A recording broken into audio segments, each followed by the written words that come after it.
Hello, guys. I'm Princesa Martinez. I am the new host of Faculty Spotlight, and I'm going to introduce you to our new guest, Mr. Omar Horner. He is the ELLI Coordinator for the Center for International Students. Yeah, nice to meet you. So, yes, I'm the ELLI Coordinator. I teach English to the international students. Once they pass my class, they will become regular students at Angelo State. So tell me a little bit about exactly what you do, everything that encompasses your job. The primary focus of my job is teaching English, in particular academic English. Mm-hmm. We focus on teaching students how to give lectures, how to write essays, listen to professors, take notes in class. So basically we're trying to provide them with the skills they'll need to be successful at Angelo State University as regular students. Okay. Is there any challenges that you faced in this position? Yeah, it's always hard. Probably the biggest obstacle we have is student visas, because when students want to come over here, they have to get a visa. That comes with all kinds of paperwork and tasks, and eventually the students have to do an interview with the U.S. Embassy in their country, and a lot of times they're not able to pass those interviews, and so they won't be able to come here. And that's probably the biggest challenge we face, getting the students to come to Angelo State. Okay. What originally got you into teaching this? I was originally a banker. I worked at a bank for about 3 years, and I decided I wanted a change, and I went overseas to teach English in Korea. It was really just kind of a find myself year, but actually I really enjoyed it, and I continued to teach in South Korea. I got my master's degree in teaching English as a second language, met my wife, did 2 years in Japan, and then I wound up back here in San Angelo, which I was born in Abilene, so now I'm kind of done a full circle. Did you do your schooling here? I went to A&M. I originally went to A&M. I did get my master's. I got my master's online when I was working in Japan to teach English. So I did that while I was working. Oh, okay. What was your original major when you went to A&M? Originally it was journalism. And I did that for a little while before I realized that was not for me. Okay, what did you want to do when you first started? Was this your original passion, or did you have something completely different in mind? It wasn't my original passion, but it did become my passion. Working with international students, giving them the skills they need to be successful here. To me, it's opening a door to a new way of life. And for me, I got to experience that when I went to Japan and when I went to Korea, where I was a foreigner living in another country. And now, these students are able to come here to San Angelo, and I'm really happy to provide that guidance and, just give them the skills that they're going to need to find a new life here. All right. Was there anything specifically in Japan and Korea that you were really it settled it for you that this is what you want to do? Something specific? No. But when I was a banker, I was never really happy going to work. At the end of the day, I didn't always really feel great about what I was doing. But now I do. I love going to my job. I love working with these students. It's very meaningful to me to be able to do what I do. Oh, I love that. So would you say this is your passion in life? It is now, yes. I mean, I do have 3 kids, and they got to be my first passion, right? But I do have a passion for what I do. Yeah. Do you have any memorable students or teaching moments that really connected to you? I think when you work with international students, there's lots of, I don't know, I might call them aha moments. One of the most meaningful I guess, instances in my experience at Angelo State is after my students leave the English program and become regular students, I won't see them much anymore. They're around campus living their own life. But when students come back to visit me, they might bring me a Starbucks coffee, or maybe they just stop by to say hello. Some of them will bring me food. That's really meaningful to me because, it means that they're off living their own lives now. But it was, there was something about their experience in the ELLI program that made them want to come back, made them want to see me. And that actually means a lot to a teacher. Most of the time students aren't too interested in coming back to see their teachers after they're finished with the class, but that happens pretty frequently. Okay. Do you have a specific year that you really enjoyed teaching? The pandemic year. Oh, okay. Yeah. It was it was fall. And we wound up with 7 or 8 students from Korea that came right in the darkest moment of the pandemic. And I remember thinking, man, I'm not going to have any students this semester. But then these 8 students showed up out of nowhere. And it was just really complicated. We were all wearing masks. And if anybody showed any symptoms, we had to go online for 2 weeks. And, oh, my gosh. But ultimately, it was a great semester. And that's just one I really remember. Oh, that's so fun. I like that. If from something, a little light from the darkness, I guess you could say.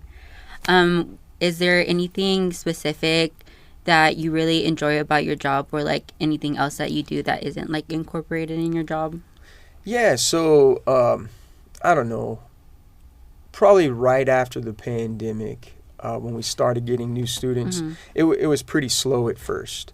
But I decided I wanted to work more with the international community outside of my particular set of students. And I started working with student organizations because I saw a need. We'd get students from Korea, Burma, Vietnam. We're just getting students from different countries all over the world. Well, when these students come here, we support them how we can, but really they need help from their peers. They need to find their own community here. And so I started working with student organizations, and right now I'm the faculty advisor for the Burmese Student Association, the Vietnamese Student Association. I work with EPTIS, English Peer Tutoring for International Students. But I kind of saw these organizations as a way to reach out to these incoming international students, to connect them with people from their home country. And so when students have questions, when they're in Vietnam and they're considering coming here, well, they don't really want to talk to teachers and professors. They want to talk to students that have had that experience. So we'll connect them with the leaders of these organizations, and it's a good way for them to kind of make friends before they come, to feel comfortable about arriving. Yeah. And also, too, while they're here, they can help them with, a lot of them are getting their driver's licenses now. And that's a complicated process. And if they ask me how to get a driver's license, I don't know how it works getting a driver's license from Vietnam when you're in Texas, but the VSA does. And so they can kind of reach out to this community, and there's people who have done it, and they can tell them about the process. If they're looking for specific foods or ingredients, they can say, well, you can get that here. If they're having problem with transportation or any change of lifestyle issues, these organizations can help them. And that's what we want these organizations to do first. Secondly, we want them to share their culture with the students at ASU. a lot of people in San Angelo may never get the chance to travel to Vietnam or Japan or, but this is a way to kind of teach the students here about the different lifestyles. We work a lot with helping them do events. Like one big event that the Korean students do every year is the K-pop concert. Oh, yeah. This has been great for the ASU community. It's a chance for the Koreans to kind of showcase, what makes their culture different and special, and a chance for Americans to interact and learn about it.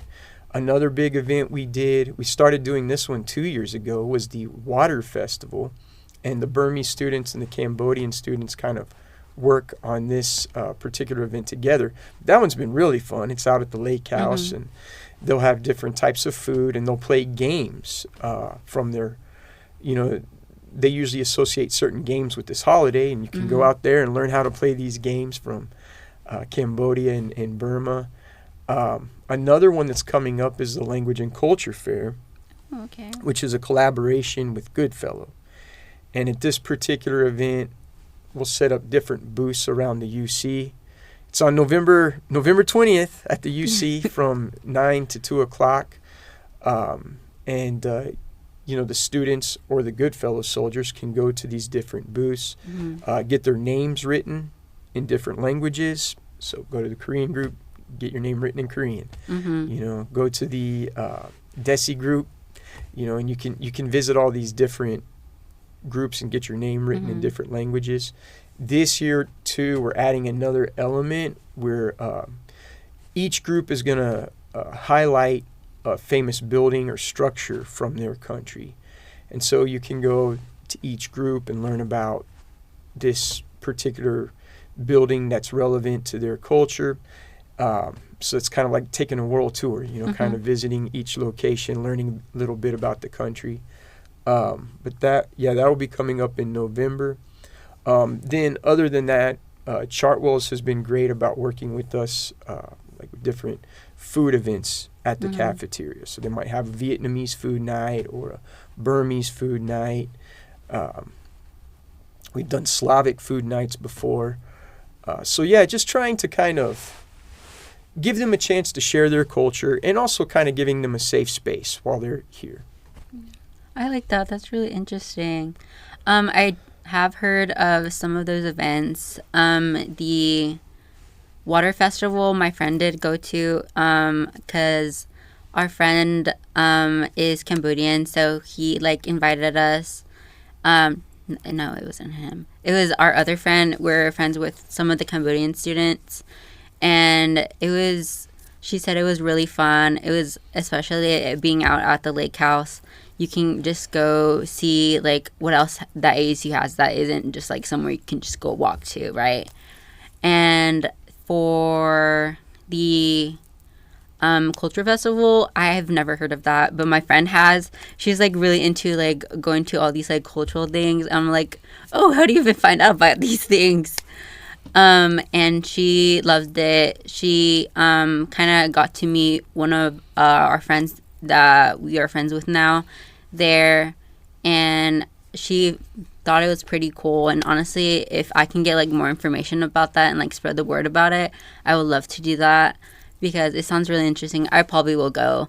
I just want to see what everything is all about, everybody's culture. I know I like sharing my culture, and I also like learning about other people's culture. So I think it's really interesting just to see oh, what food do you offer? What's your language? Is there multiple languages from the country you're from? So I think that's really cool that you do that, and you have a bunch of student organizations that you advise. I know my friend, she's the president of the Slavic Club, and she talks about it, and I want to get them on here, so because I didn't know there was a Slavic Club either. I was like, oh, that's interesting. I didn't know about the other international students ones, just not the Slavic Club. I was like, oh, do we have Slavic students here? I didn't know that. So honestly, thank you from international students for doing so much for them. It's really kind of like you go out of your way for them. I can see that. And do you like, from like your personal experience, like off the clock, do you like help them? Or is it just like, no, I'm on the clock. This is my job. Like I'm doing it just on the clock. No, we try to help them as much as we can. You got to remember too, like when I was in Korea and Japan, when I was a foreigner in other countries, people always helped me. And they took real good care of me, drove me around, made sure I was comfortable, had everything I needed, and we tried to do that. And that's not just me. The Center for International Studies, David Morale is the director up there. He's he works really hard to make sure these students have everything they need. One thing we try to do for the students, and that's important to him, is when they arrive at the airport in San Angelo, we try to make sure that there's someone there to meet them, someone there to pick them up and bring them to their dorm rooms. That's pretty much always off the clock. But, we don't want them to have a terrible first experience trying to get from the airport to their dorm, get into their dorm. We'll help them. Sometimes if they need help moving, we'll help them move from, Plaza Verde to Centennial. And we'll help their organizations a lot. Like if the organization needs, if they want to have a pizza party or if they want to have a meeting, sometimes they'll reach out to CIS and we'll get some funds together for their event. But we try to help them as much as we can. Okay. That's really cool. I like that. Is there anything like life lessons that you've learned from being in this position? Yeah, probably the biggest one is just that, we grow up as Americans in our culture here, and we have a certain perspective and understanding of the world. And people from different countries will grow up with a very different perspective or understanding of the world. When they come to ASU, it's not, the barriers they face are not just linguistic, it's understanding how Americans think, trying to adjust to the lifestyle here, take classes in English. I mean, could you imagine going to another country where they speak, I don't know, let's say Hindi, okay? Could you imagine trying to take tests in that language, listen to lectures in that language, read books in that language? What they're doing is really difficult, and I have nothing but respect for what they're trying to achieve. So a big part of my job isn't just about language, it's helping them to kind of see the world differently and adjust to that. Would you say that you learn from your students? Yeah, and I think that's one reason I like my job. You always learn something new about, it's interesting. Sometimes words, like they'll have words in their language. Koreans got this word jung, and it doesn't really translate. If you ask them to translate this word, they'll say, oh, it's Korean emotion or Korean love. But jung is something we don't really have here in the U.S. It's from a very early age, Koreans are taught to kind of think about other people. And you'll find in this culture a lot of times they'll sacrifice what they want for the greater good, for other people, It's just not something, we're taught to be very individualistic, Well, what do you want to do? Well, what do you want to be? Well, you should fight for your goals and you should fight for yourself. They're taught almost the exact opposite. Sacrifice yourself, help other people, think about other people, adjust to other people's expectations. And when I lived in Korea, I experienced that. And so I kind of have a understanding of jung. But yeah, it's just not something, it's not a word or a concept that we really have in our culture. So there's lots of experiences like this that I've had that have just kind of been eye-opening. Okay. I really enjoy that you also learn from your students. And you don't just like, okay, this is what we're going to learn today. Yeah. So just to like wrap it up, do you have any like shout outs you want to give to like any of your students, like any organizations, like even your wife, like say hey. Yeah, I guess shout out to my student leaders. I think you guys will be in here soon. I'm gonna get your emails out, and we'll try to get you an interview over here. My students, you guys are lucky today because we're starting class late because I'm over here. So I'll see you guys at 12 o'clock today. But my wife, my family, CIS, everybody at CIS, David and Kevin and Perry. But hey, we'll see you guys later. Well, thank you for being on. It was really nice having you. All right. Bye, guys. See y'all on the next episode. Bye. See you.